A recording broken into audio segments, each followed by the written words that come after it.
महाविद्या धूमावती 10 महाविद्याओं में से एक अत्यंत रहस्यमयी और भयावह रूप में मानी जाती है। वे जीवन के त्याग, वैराग्य, वियोग, विधवा भाव और अंधकार में सत्य का प्रतिनिधित्व करती हैं। धूमावती देवी का स्वरूप हमारी उस स्थिति का प्रतीक है जहां सांसारिक सुखों का अंत हो चुका होता है और साधक केवल तत्वज्ञान और परम सत्य की खोज में निकलता है। माँ धूमावती कौन है? माँ धूमावती को विधवा देवी कहा जाता है, जिनका रूप अत्यंत वृद्धा, रुखा, विकराल तथा रहस्यमयी है। ये ऐसी देवी है जो विपरीत परिस्थितियों में प्रकट होती हैं और जीवन की अंधकारपूर्ण सच्चाइयों से परिचय कराती हैं। इनके साथ कोई पुरुष देवता नहीं होते। यह इस बात का प्रतीक है कि वास्तविक आत्मज्ञान अकेले ही प्राप्त होता है। वे सिद्धियों और रहस्यमय शक्तियों की अधिष्ठात्री मानी जाती हैं। उनका वाहन कौवा है, जो मृत्यु और अपशकुन का प्रतीक माना जाता है। धूमावती का रूप माया के विनाश और संसार के मोह से मुक्ति का प्रतिनिधित्व करता है। धूमावती महाविद्या की कथा को जानना एक साधक के लिए न केवल जिज्ञासा की बात है, बल्कि वह जीवन की कटु सच्चाइयों, वैराग्य और मोहमाया से मुक्ति का प्रवेश द्वार भी बन जाती है। माँ धूमावती की कथा बहुस्तरीय, गूढ़ और गोपनीय है, क्योंकि वे स्वयं ही अंधकारमयी, रहस्यपूर्ण और त्याग का प्रतीक हैं। यहाँ हम धूमावती की उत्पत्ति, उनके रूप, उनके रहस्य और उनकी कथाओं को बहुत विस्तृत रूप में प्रस्तुत कर रहे हैं। धूमावती महाविद्या की विस्तृत उत्पत्ति कथा।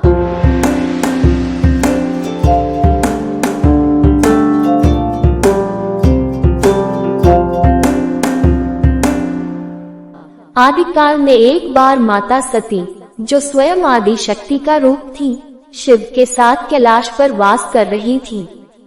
एक दिन घने हिमपात और लंबे उपवास के कारण माता सती को अत्यधिक भूख लग गई।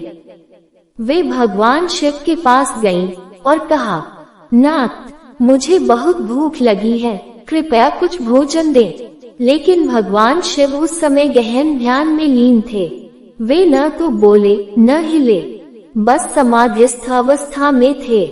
माता सती ने कुछ समय तक प्रतीक्षा की, लेकिन जब भूख असहनीय हो गई और उनका अहंकार व क्रोध बढ़ा, तब उन्होंने शिव से कहा, यदि आप मुझे भोजन नहीं देंगे तो मैं स्वयं ही उपाय करूंगी। ये कहकर उन्होंने भगवान शिव को ही निगल लिया। पूरे ब्रह्मांड में अंधकार फैल गया, सृष्टि का संचालन रुक गया। देवगण कांप उठे, वेदों की ध्वनि मूक हो गई।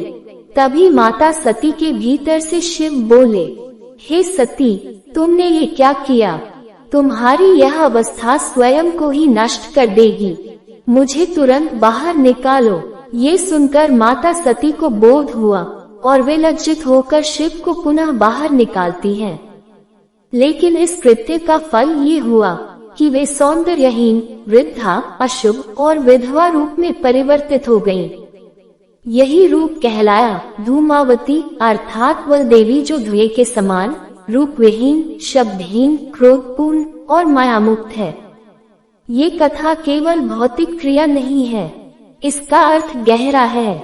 भगवान शिव शुद्ध चेतना है।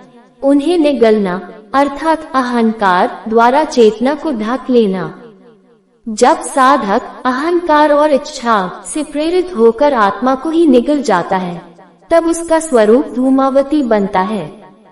जब वह बोध होता है, तब साधक वैराग्य, माया से विरक्ति और सत्य के धुएं में प्रवेश करता है।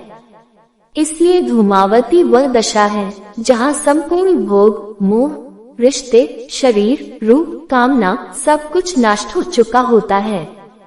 धूमावती का एक और रहस्यात्मक वर्णन महाशून्यता की देवी। जब सृष्टि समाप्त हो चुकी थी और सब ओर शून्यता थी, कोई रंग, रूप, गंध, ध्वनि, शरीर नहीं था, केवल धुआं था। उस धुएं में से एक चेतना जागी। वह चेतना किसी स्त्री की थी, लेकिन उसमें रूप नहीं था, कोई श्रृंगार नहीं, न पुरुष, न परिवार, न मोह, न आसक्ति।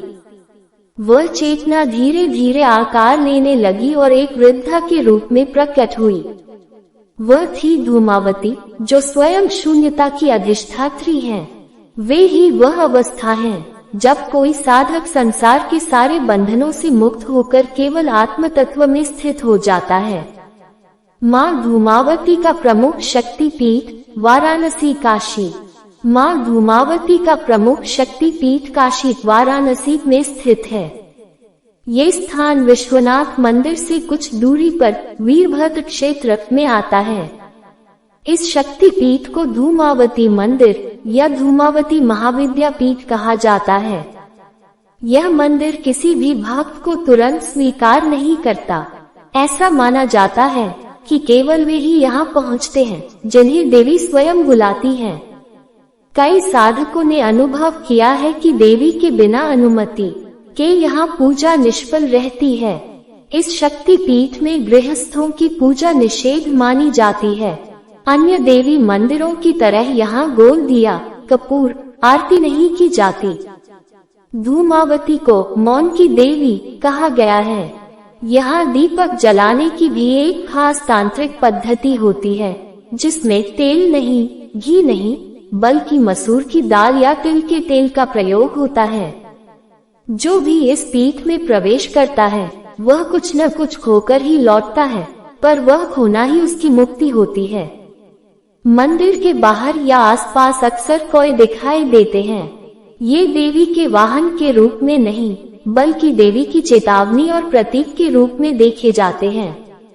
कहा जाता है कि यदि कोई साधक यहाँ बिना भावना या अनुमति के आता है तो कोई उसके मार्ग को अवरुद्ध कर देते हैं। धूमावती साधना चेतावनी। गृहस्थ जन को उनकी साधना नहीं करनी चाहिए। साधना केवल तांत्रिक या योगी करें जिनका उद्देश्य ज्ञान, शून्यता और आत्ममोक्ष हो। उनका पूजन सुहागिन स्त्रियों द्वारा नहीं किया जाता, क्योंकि वे विधवा देवी हैं। जानकारी ज्ञानवर्धक लगी हो तो वीडियो को लाइक व शेयर करें तथा ऐसी ही रोचक कथाओं व जानकारियों के लिए चैनल को सब्सक्राइब जरूर करने के साथ ही नोटिफिकेशन की बेल जरूर दबाएं।